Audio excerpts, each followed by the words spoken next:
So now coming on to the reviews, what are the planning strategies or what should be kept in mind before starting any review is establish a timeline. Like you should know from how much time you have to spend on that particular review. So you have to establish a timeline. You have to organize whatever literature is available. You have to create a framework or a matrix. And then what I mean by saying a framework or matrix is you have to maintain whatever data you are collecting in a tabular form so that it becomes easy for you to yourself to visualize how the review would come out.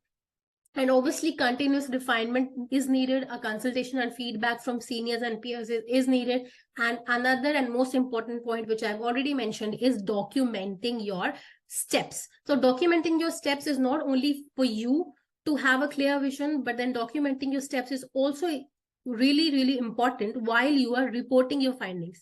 And each and every step needs to be reported as per the Prisma checklist, if you people have seen. So documentation is really important there. So you should think about the importance of documenting and how can documenting help you? So documenting your research, they can help you to keep track. They can help you to reuse successful strategies, and so that you may not repeat the unproductive searches basically. They can help you describe your search process for manuscripts, and they can also justify your search process. So when you are presenting your findings, you should be able to justify all of this. That is the importance of documenting the research. And now what should you document? I'm telling you should document your research, but what should you document? You should document what are the databases and what are the resources that you have used while doing that review.